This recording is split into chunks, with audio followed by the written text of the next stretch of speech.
I would now request all the dignitaries of the third session of Quality in Higher Education, Truth and Reconciliation to kindly make their way onto the stage.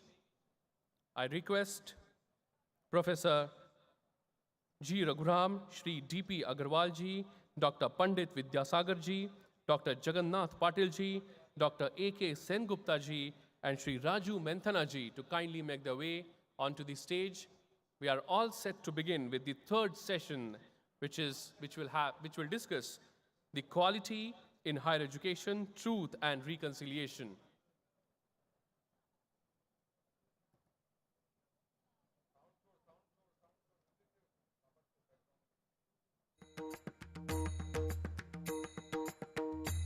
I request all the dignitaries to kindly make their way onto the stage as we are beginning with the third session, Quality in Higher Education, Truth and Reconciliation.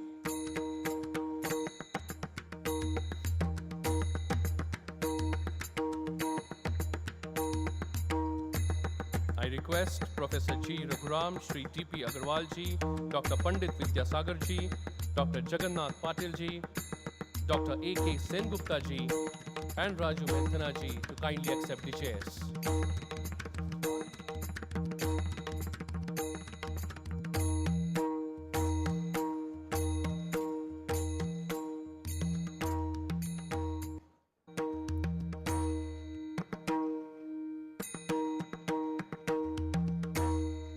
Thank you very much, dignitaries.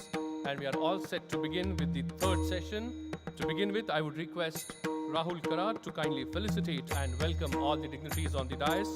To begin with, I would request Sir to kindly felicitate and welcome the eminent speaker of the session, Professor G. Raghuram, Director of Indian Institute of Management, IIM, Bangalore.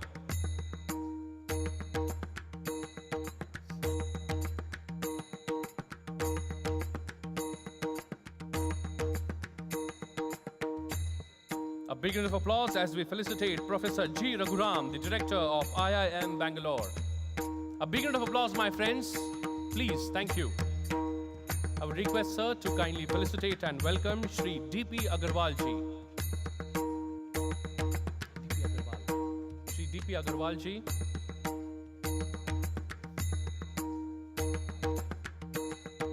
A big round of applause as we felicitate Shri D.P. Agarwal ji. Thank you, sir. Thank you very much for your presence. I would request, sir, to kindly felicitate Dr. Pandit Vidyasagar ji, Honorable Vice Chancellor, Swami Ramanand Tirth, Marathwada University, Nanded. A big round of applause for Honorable Vice Chancellor, Dr. Pandit Vidyasagar ji. Thank you very much, sir. I would now request, sir, to kindly felicitate and welcome Dr. Jagannath Patil ji, Advisor, National Assessment and Accreditation Council, NAC, Bangalore, and Founder Chairperson of Asia Pacific Quality Register. A big round of applause for Sri Jagannath Patil ji. Thank you, sir. Thank you very much.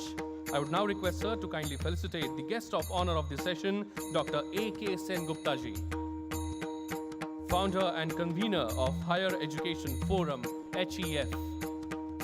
A big round of applause for Dr. A.K. Sengupta ji. Thank you, sir. I would now like to request, sir, to kindly felicitate and welcome Shri Raju Menthana ji, renowned entrepreneur, Shri Raju Menthana.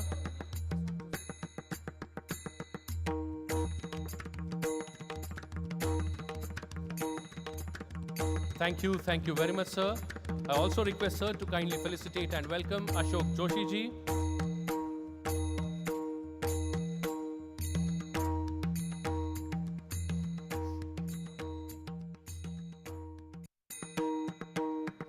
Thank you very much for your presence and making your way onto the stage of Second National Teachers Congress for a very special session. Heartiest welcome and thank to all the dignitaries on the dais. Thank you very much. May I request everyone to kindly take the chairs.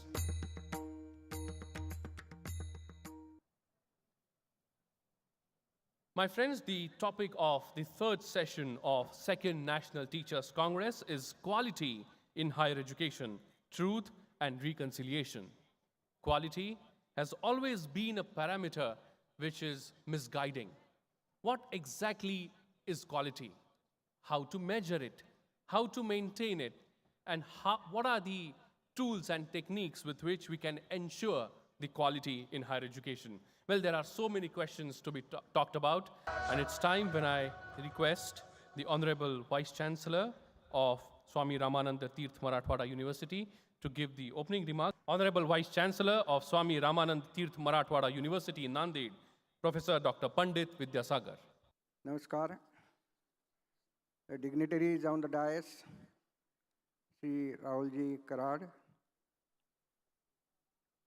my friend, Principal Sri Nandakumar Nikam, Dr. Ashok Joshi, all other participants, dignitaries, teachers, ladies and gentlemen. The session which we are going to participate right now is on a very important topic, and that is quality in higher education. And we have to see two aspects. One is what is the truth and how we reconcile it. Reconciliation means comparison and balancing. So we have to compare what are our aspirations and how do we balance that with the reality. Because quality in higher education is required to achieve the excellence. Now, excellence is it's not a static thing, it's a dynamic one. And in principle, excellence cannot be achieved. It has to be only envisaged and we have to move towards it. Because that is a dynamic target, it's not a static target. Yesterday's excellence is not today's excellence, and today's excellence will not be tomorrow's excellence. So this will keep on changing. Another thing is that, are there any features, characteristics for absolute excellence, which will be there irrespective of your location or country or language or whatever it is? And that is relative. Most of the time we talk about relative excellence. Because somebody is bad, I am good. And I think we'll have to come out of it. Another aspect of excellence nowadays which is talked about is an all-round excellence or a pointed excellence.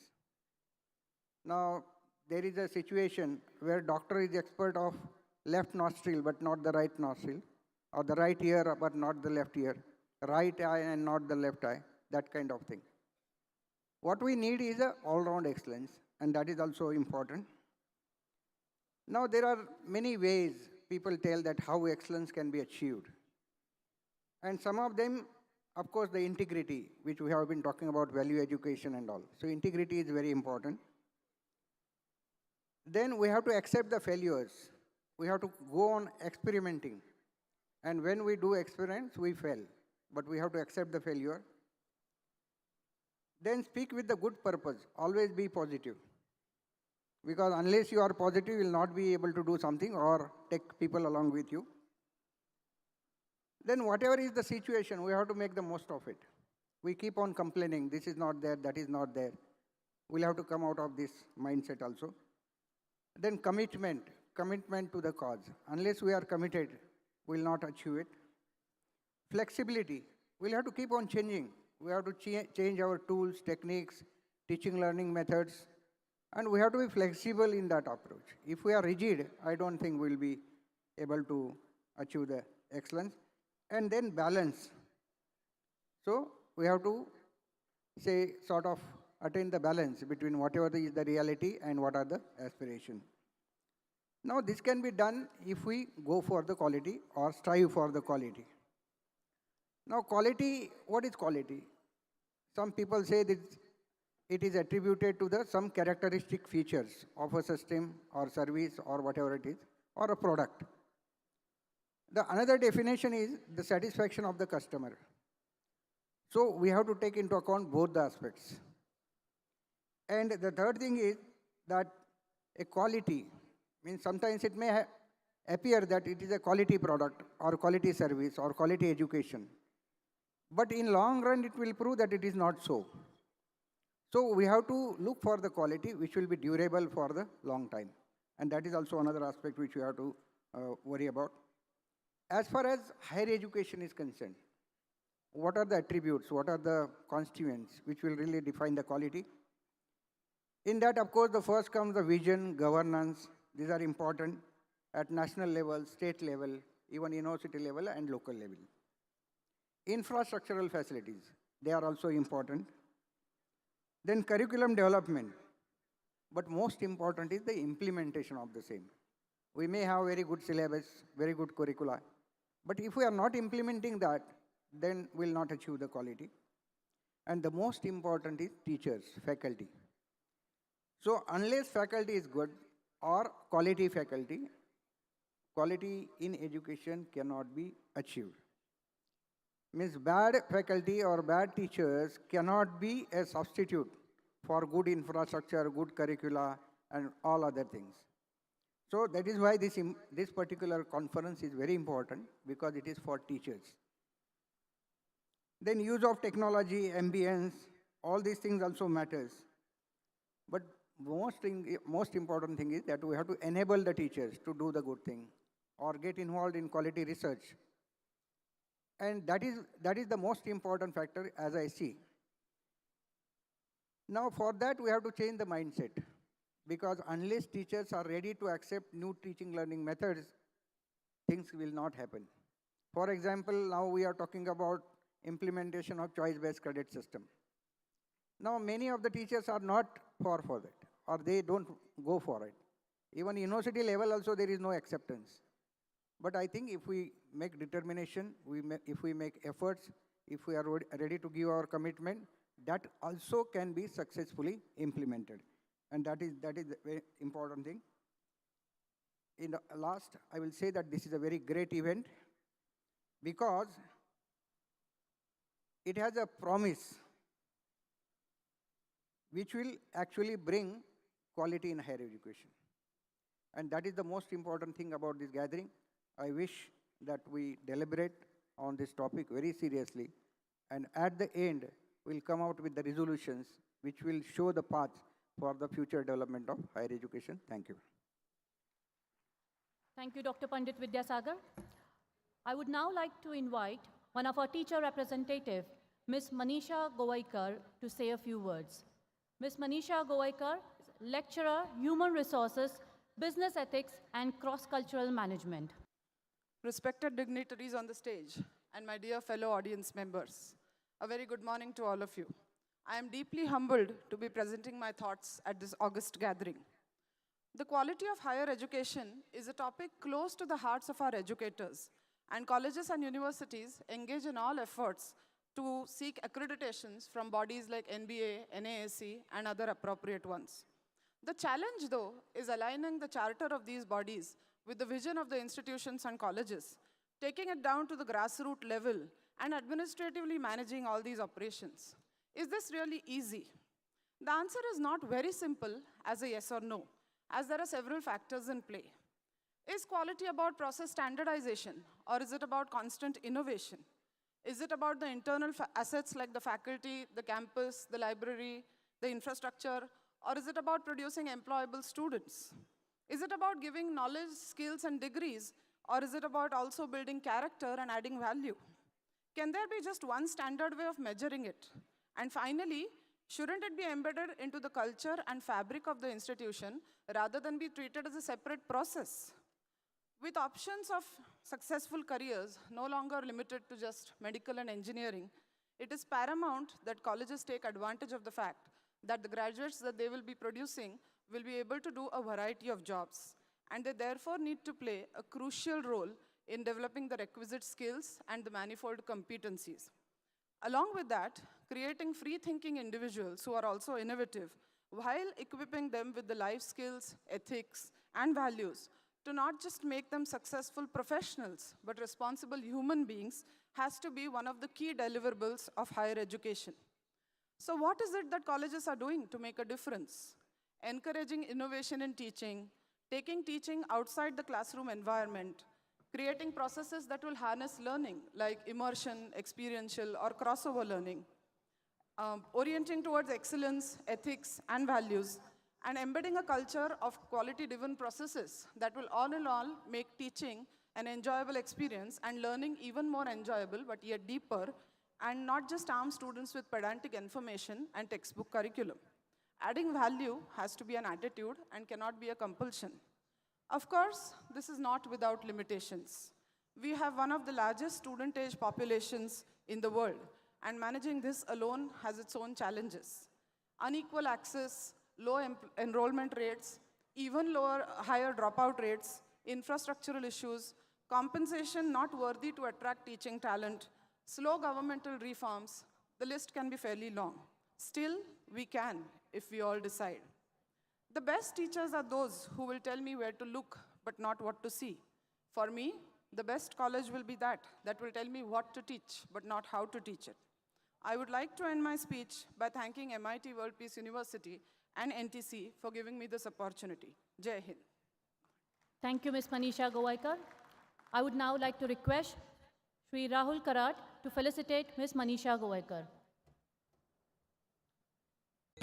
I would now like to invite Dr. Manas Behra, Associate Professor, Political Science, Ramadevi Women's University, to say a few words. Thank you. Esteemed guests on the dais, esteemed participants from all over the country, my dear students, ladies and gentlemen. Sa vidya ja abhimuktaya. This is the message from Indian civilization, which is not relevant and has become more relevant today. Education is a liberating force. And today, without quality, education cannot be a liberating force. So without quality, education is a skeleton without flesh and blood.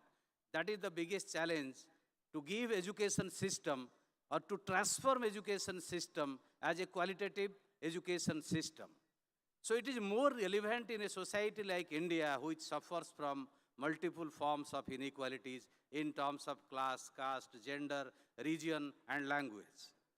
Friends, quality can be put into a higher education system or a education system in general by several modes, by several thoughts, by several inputs. But the problem is most of the discourses on quality in higher education around the globe are devoid of context. And particularly in the process of globalization, quality is being transformed into a commodity available in the market at a certain price, excluding those who are unable to afford that. But this is not the message of the Indian civilization. Savitribai Phule fought for an inclusive system of education.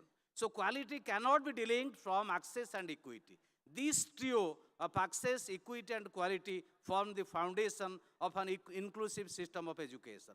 So if India is to see its universities around at par with the other advanced universities of the globe, what we are earlier speakers speaking, then we have to take these three trios at par with others. We have to achieve GER at a higher rate, equivalent to China, America, and other developed nations. And we have to achieve quality into that. We have to achieve access into that. But the biggest challenge today is the massification of higher education system. Because of the huge growth, there is a pressure of quality. But the problem is that the normal discourses of quality does not fit into the quality in higher education. Quality, we need the values produced during the freedom struggle. The values of the Indian civilization, values of the constitution must be imbibed into the higher education system in India. Then we can say the quality in higher education system can be effective to transform India into a modern nation and to produce modern citizens to complete the constitutional project of nation building. So that's why I request through this conference to all my fellow participant teachers that you are the game changers. The classroom is the game changer. Teacher is the most important, vital component of any system of quality higher education. He is the game changer, and he can bring quality in through his discourses, through his interactions, through his capability. So again, thanks to Karat Sahab and MIT for giving me this opportunity to have my views here. Thank you all. Thank you, Dr. Manas Behre. I would like to request Professor Dr. Jai Gore to felicitate Dr. Manas Bere.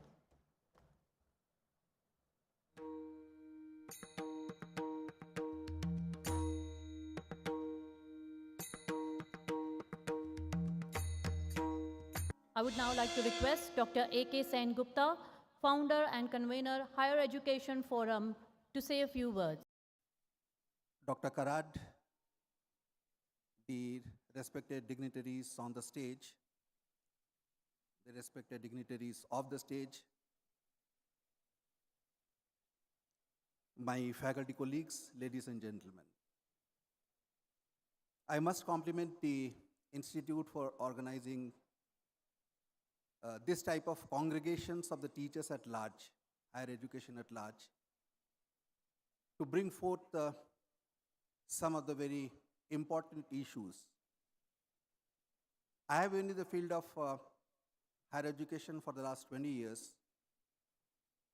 And for the last 10 years, we have promoted a non-governmental organization, a non-profit organization, which is called the Higher Education Forum, of which many of the people in their individual capacities are members. For example, Professor Chitnis, who is there, who is one of the instrumental persons who got me here. He's also a member. We also awarded him last time as one of the youngest budding teachers. We have traveled all over the country and many parts of the world and tried to do some amount of comparative analysis between the quality of higher education in India and the quality of higher education in some other parts of the world. Without criticizing, because I don't think criticism leads us to anywhere, the fact of the matter remains that in terms of the quality, which is more of a perceptual indicator, because it's very difficult to measure a quality, one can measure a standard, and probably quality assurance is a means to measure a standard. So people are talking about quality standards, but quality is a main of a process. And in terms of that process, probably Indian educational institutions, I'm talking about higher education institutions, they have a lot to learn from the educational institutions outside, particularly from the western part of the world, particularly from the United States of America. I'm not fond of the US business schools where I've taught, but the fact of the matter remains that in terms of the quality, perceptual quality, they stand ahead of us. There are institutions of academic excellence over here, the IITs and IIMs, I'm not talking about them. They are probably some amount of oasis in the desert, etc., etc. Now, if you look into the quality, and I'm talking about only the quality as perceived from the teachers, because we are the teaching as a community, because quality is not a binary concept, it is not a unitary concept. Quality is more of a relative, and here we are talking from an angle of a teacher. Students perceive the teacher's quality.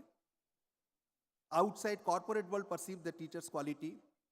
The corporate recruiters, they perceive the teacher's quality. The management perceive the teacher's quality. The parents of the students perceive the teacher's quality. So there are various stakeholders who perceive the teacher's quality, and their definitions are different. Teachers may be happy by teaching inside the classroom, but the students may not be happy with the teaching. The corporates may not be happy with the type of the attitude and the type of the skills which are being generated by the teachers or by the teaching community at large.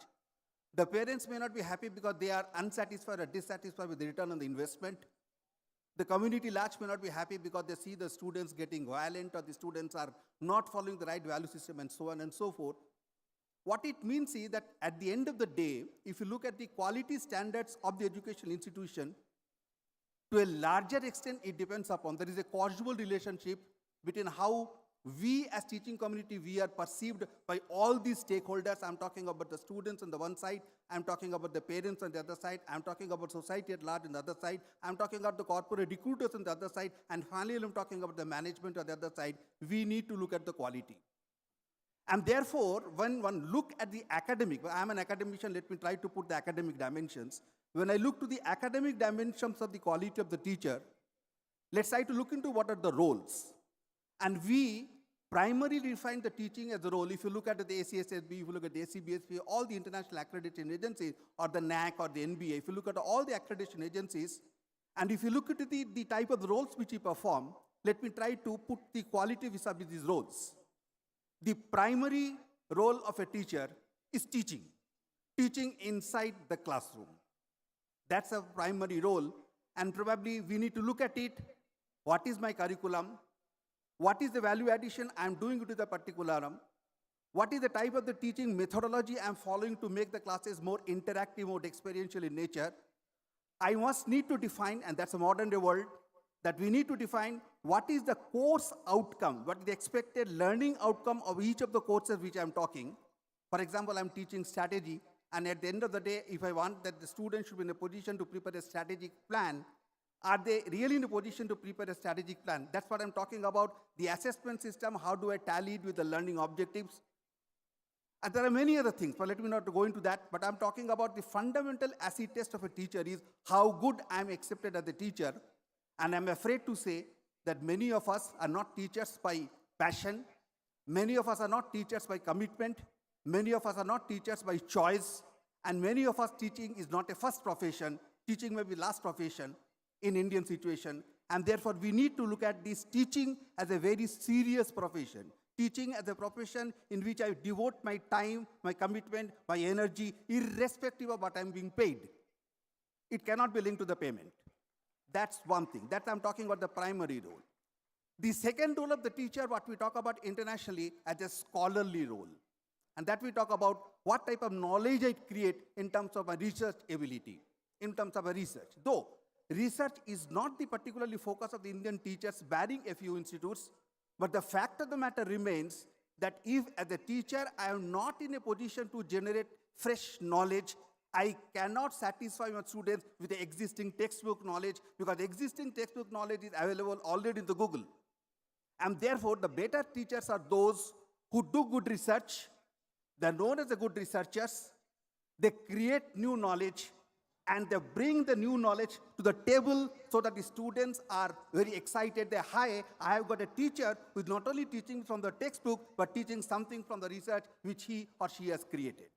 And therefore, this scholarly role of a teacher is an extremely important role.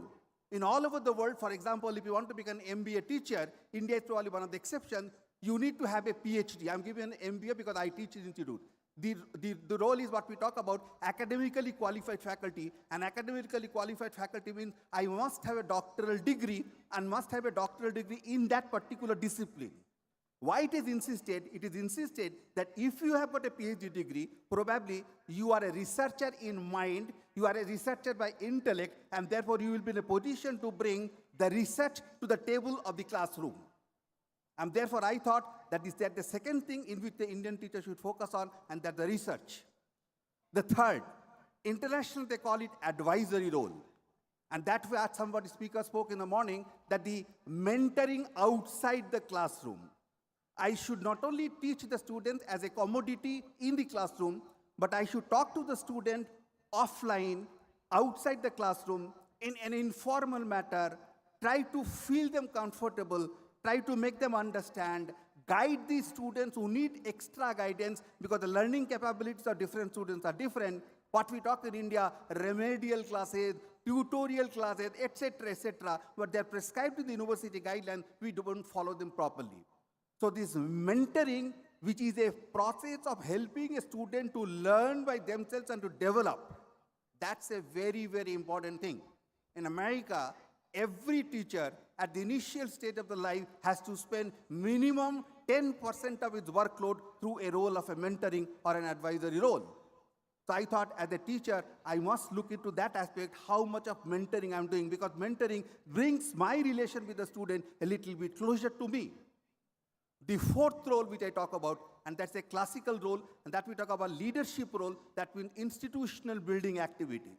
I as a teacher must get involved in some institutional building activities. It could be a placement, it could be managing an admission, it could be running a language class, it could be getting involved in the information technologies, development of the system, it could be corporate consultancy, it could be anything. What I'm talking about, these institutional development roles are very important because the institutional development roles actually inculcate the leadership skill among the teachers. Because today what is happening is in 90% of the cases, university have prescribed certain guidelines. Assistant professor is supposed to do 16 hours, the associate professor is supposed to do 12 hours, whatever it is. The professor is supposed to teach 8 hours. And what is happening is, I teach 16 hours, I come out of the class, I have no bondage of love with the institute.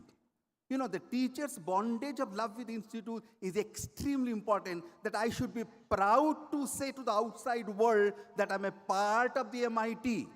I should be extremely proud to say that I am a product of this particular institute. I'm working with this particular institute, and that come out through this institutional building activity. And last activity, which is need of the hour today, and that's an extension from the morning discussion, that I must be deeply involved in the community services.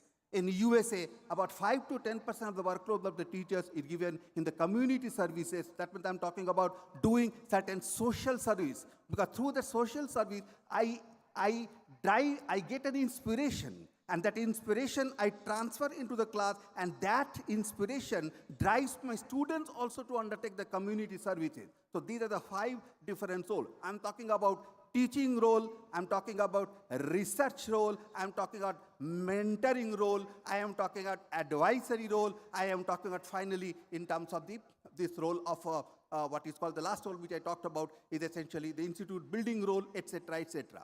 What is the balance out of it? It's a very, very difficult to say balance, but in India, we have come out with the thumb rule. And the thumb rule is the 70% should be devoted to the teaching and the research, and 10%, 10%, 10% must be dedicated to the other 3 roles.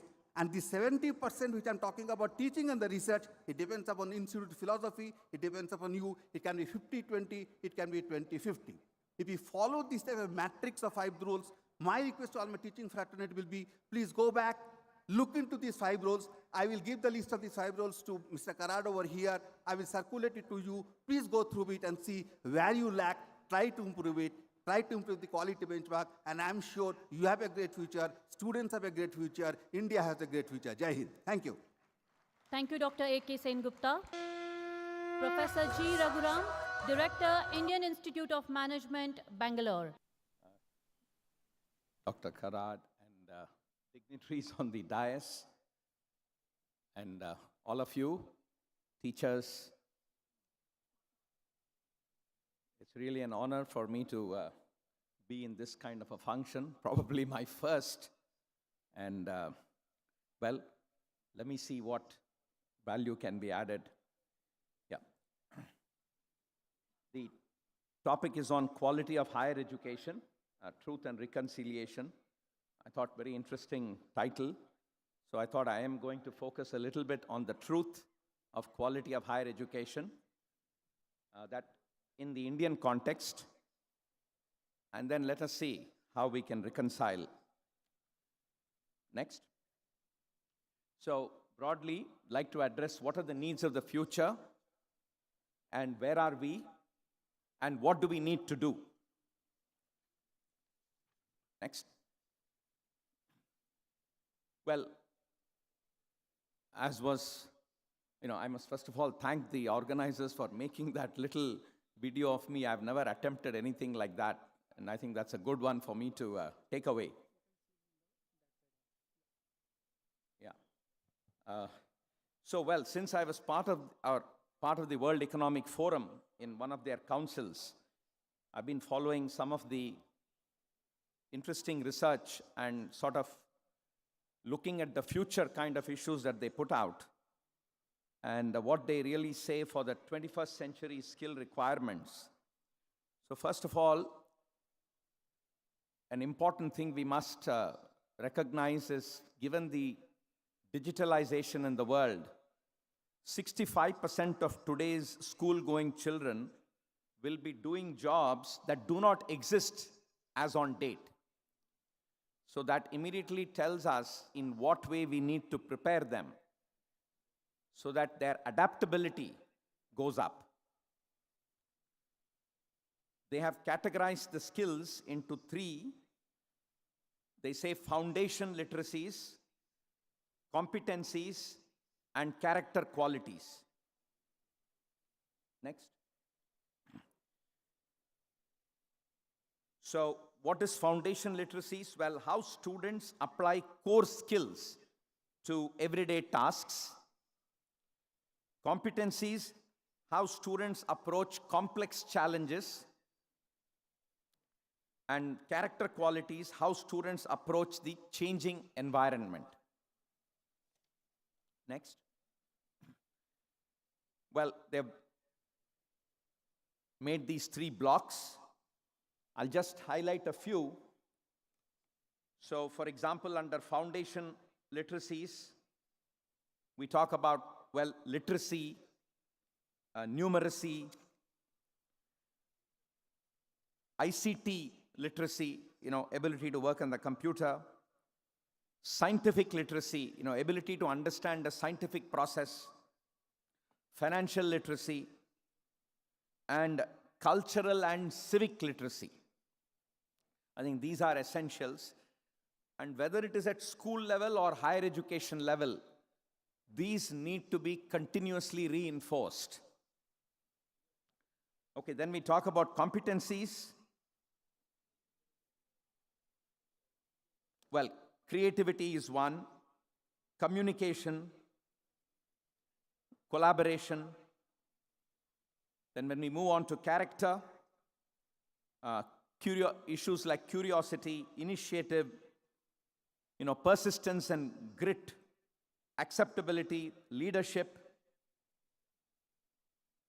So these are the kind of attributes that we somehow need to build in.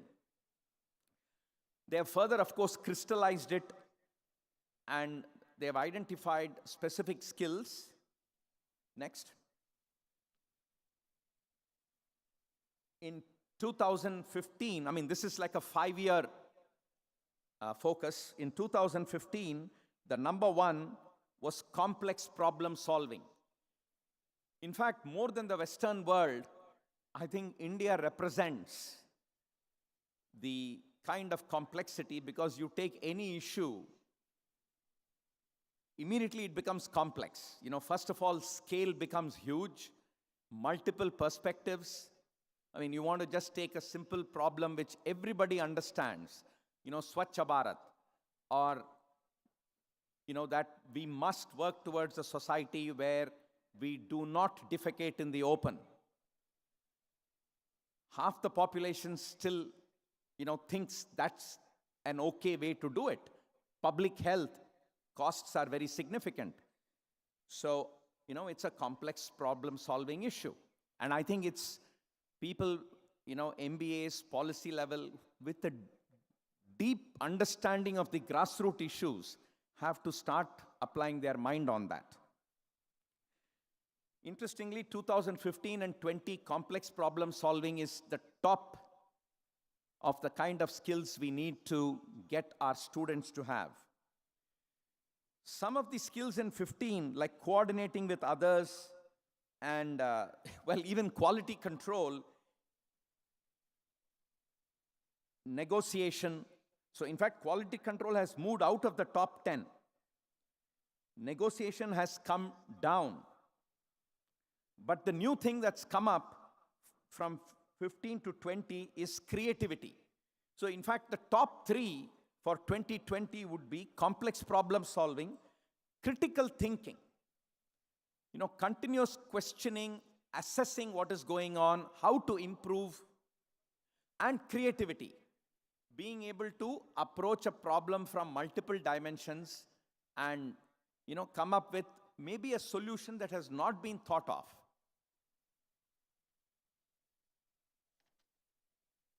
Next. So given that, what should be the attributes of higher educational institutions of the future? In fact, I was part of a group of 50 higher educational, heads of institutions who met in Singapore as part of EU, there was a EU-sponsored event, to characterize what would be the university of the future, especially in the digital era. What was interesting is, everybody said we must go back to basics. Digitalization is something that's happening out there, and changes are always happening.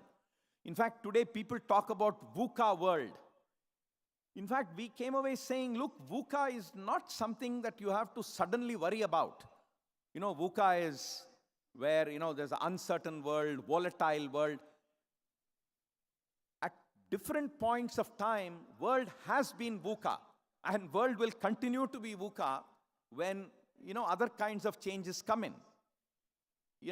Can you imagine when independence of India came in, if there were businesses run by, let us say, Hindu people in Pakistan or Islamic people in India, it would have been a VUCA world for them.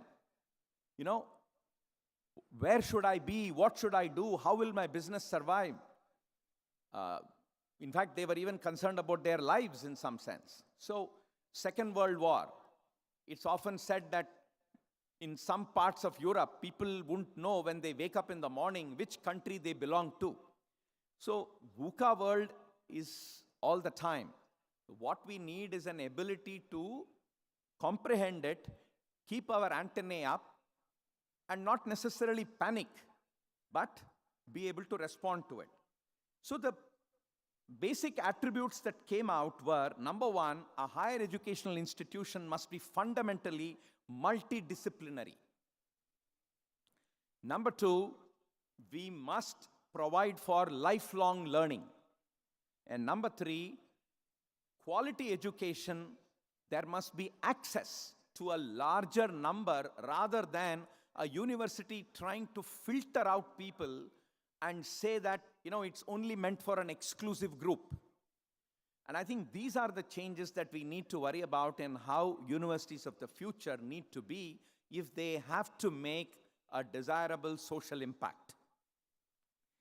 In a sense, and maybe I'm biased,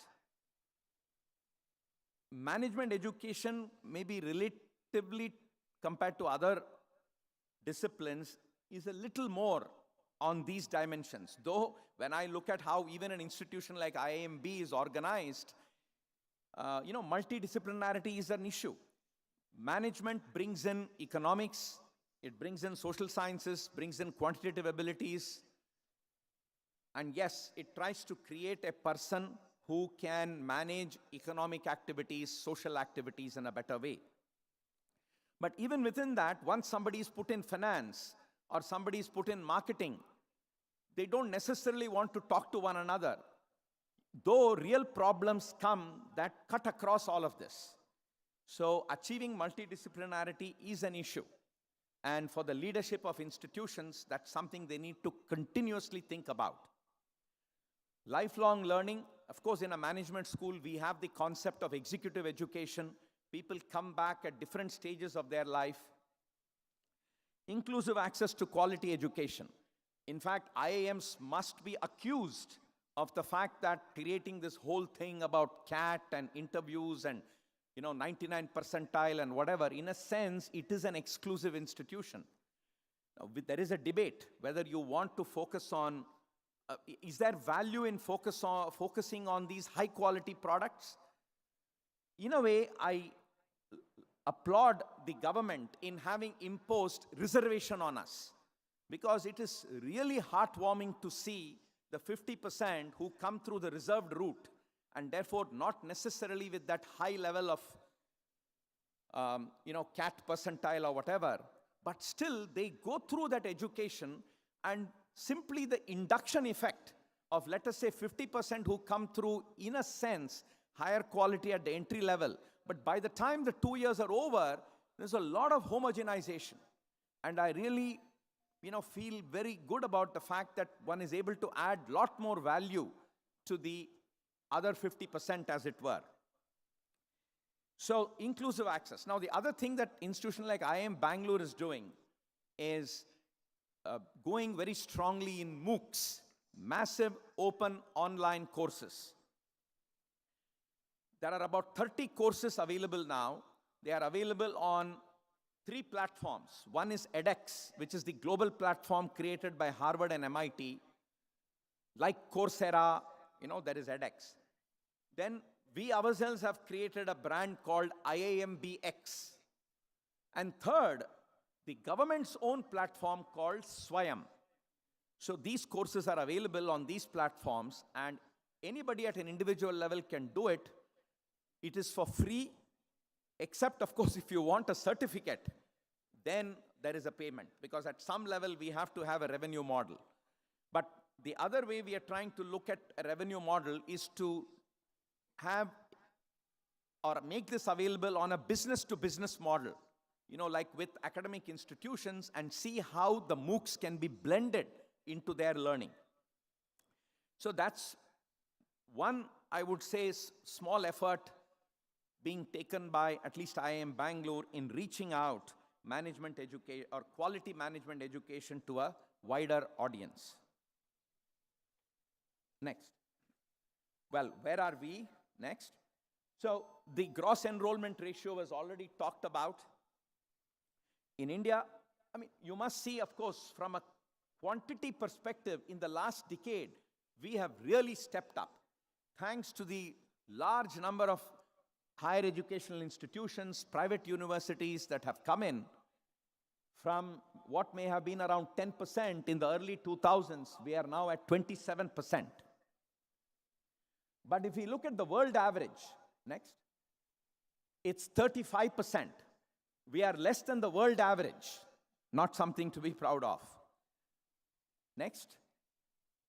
If we compare with United States, in fact, US had crossed 90%, and now it's on the decline.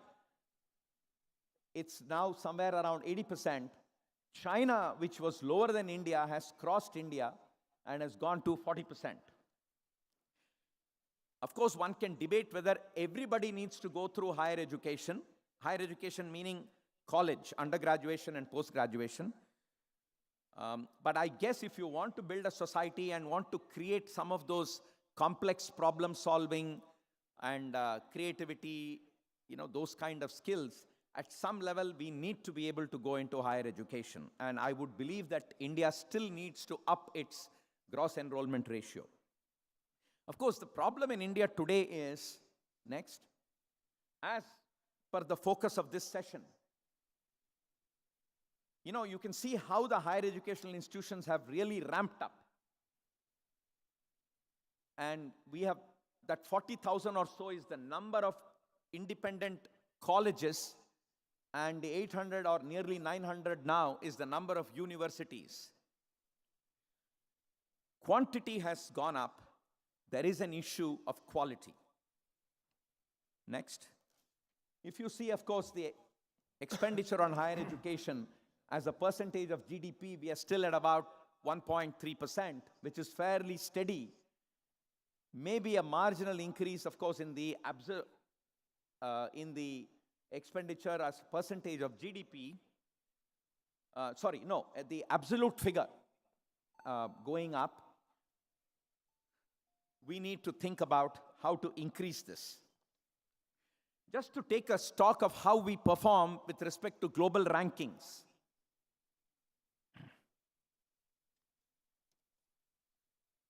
Sorry, I just missed the slide here. In fact, one consequence of this and the way governmental involvement is there in higher education, if you see today, 15 out of 18 IITs don't have a director. 4 out of 20 IIMs don't have a full-time director. They have a concept of a director in charge. 12 out of 31 NITs, 4 out of 47 central universities. Now, you get into the state-level universities, I don't know. I'm sure we can look at what the data is.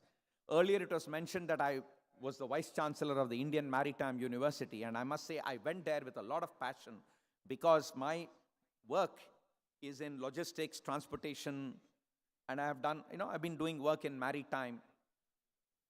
But the 8-9 months that I was there, the very same central government that actually said it will be great to have a person like you, but I think their ability to understand what it means to give autonomy to a higher educational institution, there was a difficulty in connecting. And at some point, I thought that this is not the kind of battle I want to be dealing with, and decided to go back to IIM Ahmedabad. Of course, subsequently, I got this opportunity to come to IIM Bangalore. Next. Yeah, just looking at some rankings. So, interestingly, there are two global rankings. Both are British-driven, but one of them kind of looks at it in a way that US institutions come on top. So, here is one where top 10 universities, well, MIT, Stanford, Harvard, most of the top are US, then Cambridge and Oxford comes in. Basically, US, UK. India, the higher, as per this, IIT Delhi currently is on the top, 172, and you can go down. Mostly they are IITs, of course, IISc is there. And then Delhi University comes in, Jadavpur University comes in, and that is when you go to like 600. Next. In the Times Higher Education, of course, the top universities are UK-based.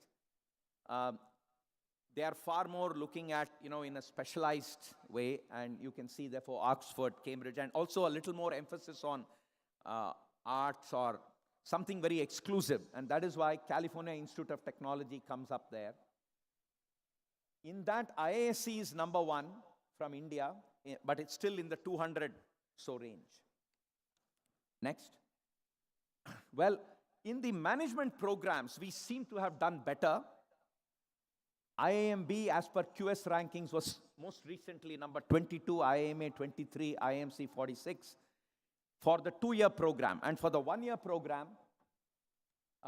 49, 58, 93. My time's up? Yeah. Okay.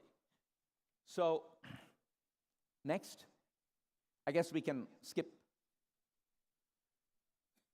A few thoughts on what do we need to do. Next.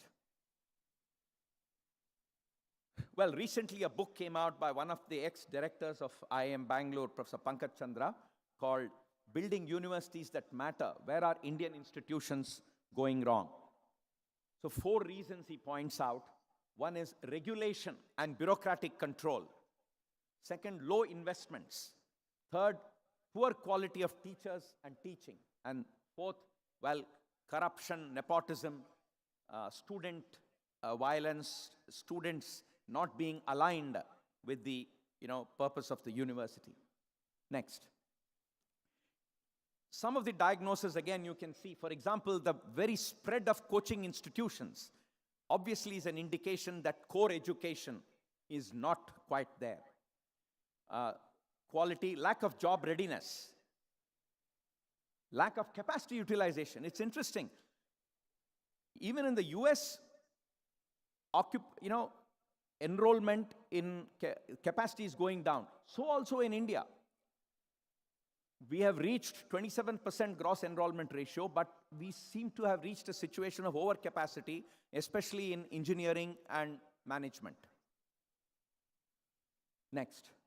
Well, there are many government initiatives. I would really laud the government again for the new IIM bill, where at least they are saying, I will move away from the IIMs and let them be autonomous and function on their own, which I think is a wonderful move. The bill just got presidential assent on 31st December.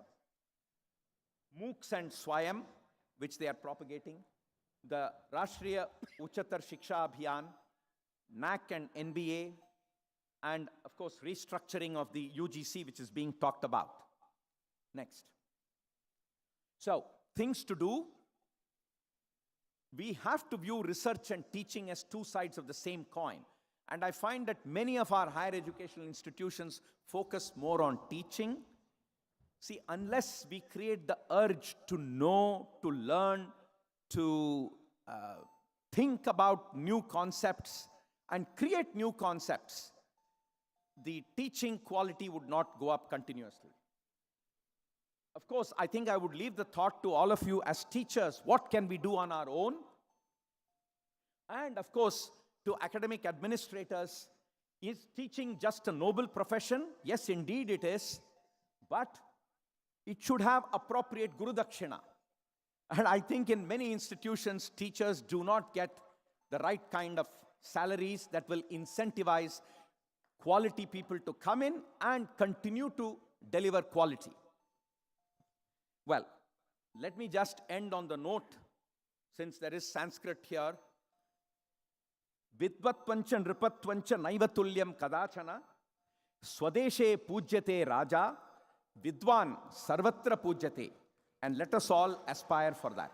Thank you. Thank you. Thank you very much, sir. Thank you very much for your thoughts.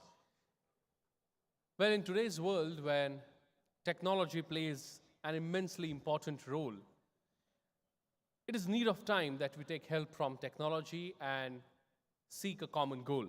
Well, to talk on same lines, I would now request Shri Raju Menthanaji along with Mr. Milind Ambekar to say a few words about the technology initiatives of National Teachers Congress.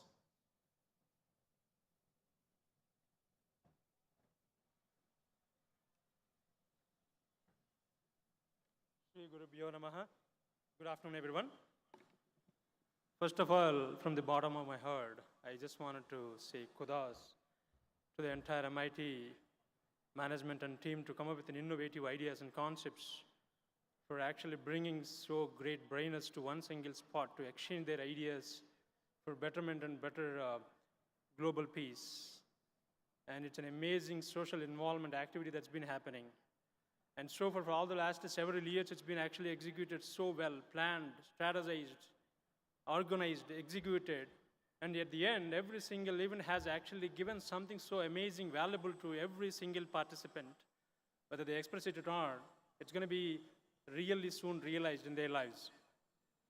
And just to make it more valuable, rather than actually drawing lines to restrict ourselves to actually execute these things in one single place, which is probably limited to 10,000 participants here, we just wanted to strategize and then plan for 10 million participants across the globe and keep growing globally so that the same fruit can be tasted by many different brainers and fruitful people across the globe. For that reason, as you all know, because of the nature, the technology actually gives an amazing value to every single activity that we actually take place. For that reason, some of our internal great development engineers actually started developing a platform, which is also called an app. That name is Bharat Ashmita. And that actually facilitates accommodation of all the participants for many different social activities that are happening from the birth of MIT team. And that actually accommodates many different things that respects to looking at the details of events, specifics, speakers, get inspired their profiles, collaborate with friends, chat, get engagement, and also take selfies and go global, and be proud of a participant in every single platform that actually happens. You don't have to be here every single moment, but you can be on the system, and you are global, you are online every time. And the management actually has taken a serious decision in terms of strategizing and planning to define a stronger roadmap to make it global. And believe me, it's going to be actually growing to millions of people. And I request and encourage all the participants here to be founding members, to be registered on the app, and then actually share your value, which is going to be more global. And you will be amazing to see so many other benefits that are all going to be coming up as part of the platform because of the age of your membership on the platform. So I request everyone to be more active and energetic, and then actually take it to the next level. We sincerely appreciate your cooperation in this. And my colleague, Mr. Milind Ambekar ji, who is the Senior Director of IT Department, wanted to share his thoughts as well. Good afternoon, everybody. Actually, Manthana sir has already explained the features and everything of it. I can add only a couple of things to it. That this app is basically going to connect, make you do your single chats and everything with all the teachers. So you will be communicating with among the teaching community only. So you can share your views among yourselves and give different ideas. So that will help us also to enhance this particular app going forward. I would like to say that much only. Thank you. Thank you so much. Thank you all. Thank you, sir. I would like to request Dr. Jagannath Patil to say a few words. Dignitaries on the dais and off the dais, thank you for this invitation. I have two challenges. I am the last speaker before the lunch. And another challenge is technical challenge. The technical challenge is that just like our revered colleague, Director IIM, I have prepared a lot for this presentation, spent 2 weeks in collecting data and analyzing and preparing so many slides. And I have got just 10 minutes. And not only that, I don't have control of that PowerPoint presentation in my hand. So, like every problem, you should be ready with some plan B. So my dear friends, I have a plan B with me. So I'm not going to depend on my PPT. I am giving complete autonomy to the person who is running that presentation, that he can try to chase me. And whenever he catches up with me, the point I am talking, the same slide you see, you can clap for him. So that's the solution. Another solution for the problem that I am here as a last speaker between you, भोजन के पहले भजन करने के लिए आपके सामने खड़ा हूँ. So you have to tolerate me, but you can tolerate me because I come from that same cult which Honorable Dr. Vishwanath Karaj come, the cult of Jnaneshwar, Vittal or something like that. So I am sure at the end of my talk, you will not be cursing me, you will not be clapping to finish my talk, but perhaps to appreciate the talk. Okay, so let me begin. Just a few facts that will be repeated perhaps. We have a enormous size of a country, and that we are doing fantastically well in terms of adding institutions. A kind of world record that perhaps India has, perhaps you are not knowing. India is the only country on the earth which is giving birth to more than 6 institutions every day. हर दिन 6 नए institute यहाँ पे पैदा होते हैं. So that's what we are doing. We currently have 864 universities, 40,000 colleges, and 11,000 standalone institutions, making us top in the tally. And our enrollment is estimated to be around 35 million. And just now, it was shared that we have reached the gross enrollment ratio of about 25%. And it was also told that it is much, much lesser than world average. And why compare with just world? If you look at the China, it is over 45%. It is Canada, 88%. Australia, 80%. Everybody is above us. So that's the huge problem that we have. And I'll just give you a snapshot of our comparison in terms of our huge population and the number of institutions that we have, the kind of quality output that we are. I have spent some time in collecting this data. What are the number of patents that as a country we are producing? And if you can see, India has produced just 3,000 patents in 2016. In the same period, USA has produced over 150,000 patents. And the China with which we always compete has produced over 9,000 patents, and Japan has produced 50,000 patents in a year alone. So we are not doing well there. In terms of research publications, I think we are 3 or 5 times behind the competitors like China and USA. And then we have another huge problem in terms of PhD output also. On one hand, last year perhaps we have produced 25,000 PhD against US is 67,000 plus, so many countries are producing.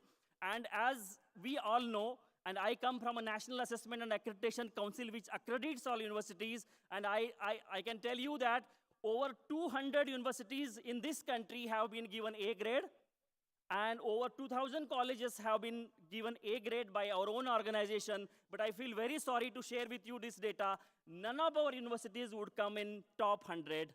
And if you see the small countries like Singapore, they have 2, Israel has 4, China has 12, Japan has 10, and we know US is topping the tally with over 100 institutions. And that, my friend, relates with the next slide if he's catching up with me about our GDP. All those figures I shared with you somehow tells the sorry state that because we are not doing good enough on quality, on research, on innovation, we remain a poor country despite the civilization of several thousand years. So that's the fact that that's the truth. That this topic is about truth about the quality, and the truth is that despite this history, civilization, we are poor country in terms of economics, we are poor country in terms of quality output of higher education. And that can be attributed to the several reasons. I will try to flag a few of things. The most important is the chronic shortage of faculty, and our friend just highlighted how many posts are lying vacant in government institutions.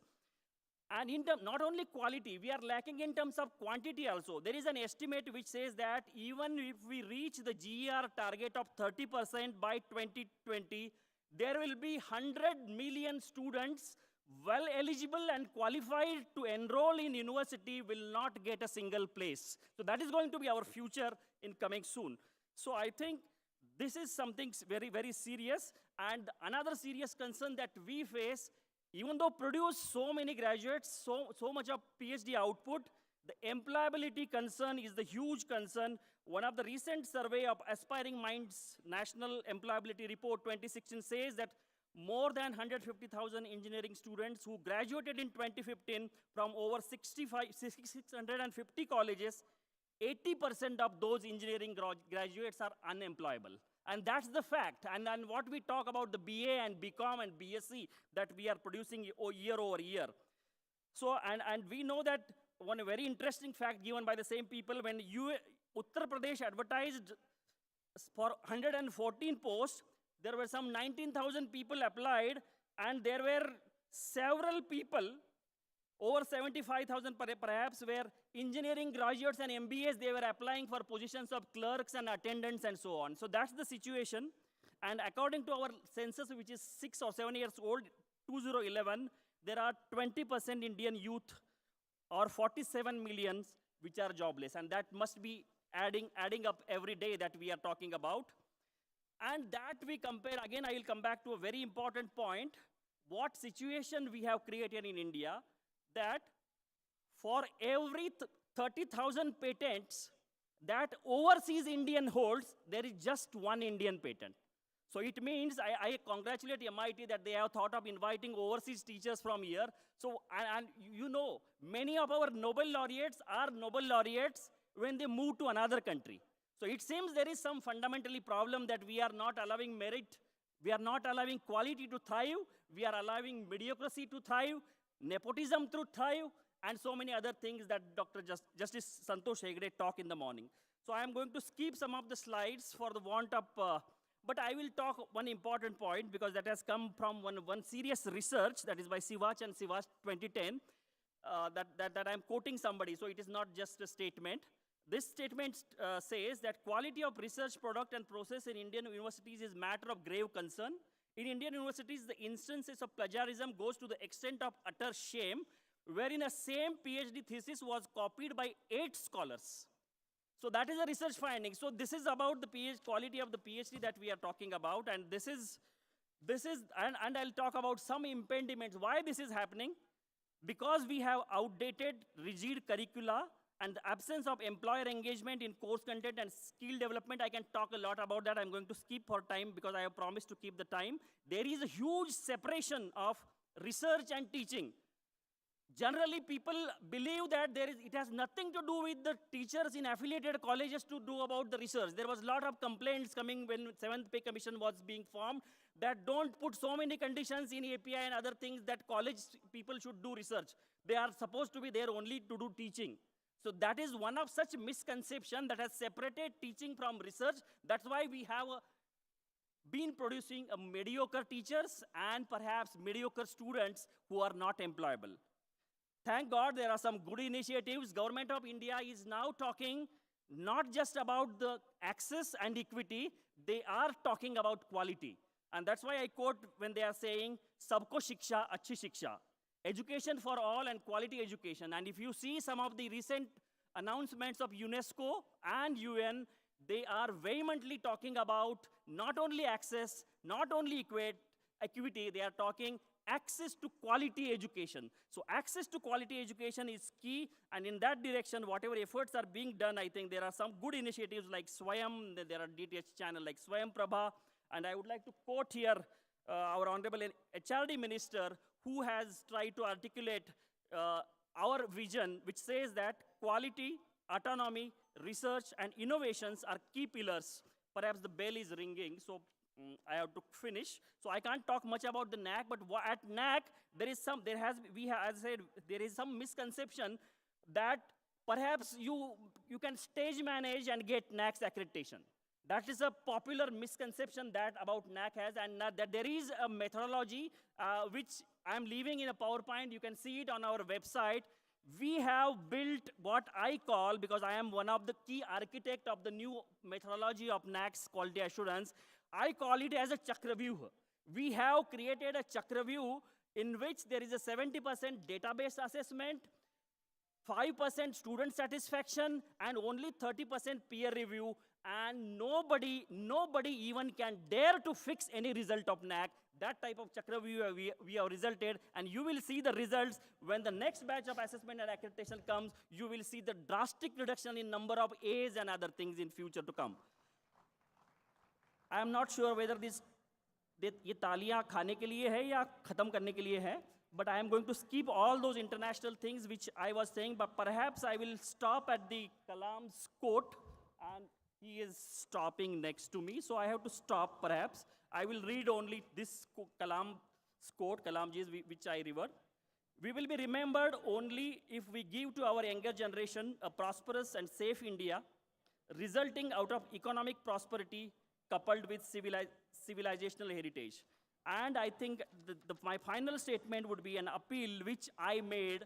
2015, I got an honor to be the first Asian elected as the president of the International Network for Quality Assurance Agency, which has, and in Chicago, when I took over as the president, I uttered these few sentences which I want to say in praise of all you teachers, that no matter in this age of artificial intelligence or robotics, no technology can ever replace a committed teacher. So be a committed teacher, and we will transform the nation together. Thank you. Yeah, everybody, I think, give a big round of applause. I think what he presented very beautifully. Time was short, but the kind of delivery everybody is appreciating. I think at this age, what you have done, I think fantastic, fantastic.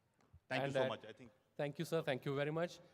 Patil, sir, that was a very, very wonderful speech, and the Chakravyuh that you have created, I'm sure that would ensure the quality of higher education, at least in India. And you were sweating when you were talking, and that clearly symbolizes the amount of energy that you were putting up into your speech. Thank you very much for that. Well, my friends, with this, we are coming towards the end of this session. I thank all the dignitaries on the dais for their wonderful thoughts on quality in higher education, truth and reconciliation. Thank you very much. With this, I would like to conclude the third session of 2nd National Teachers Congress.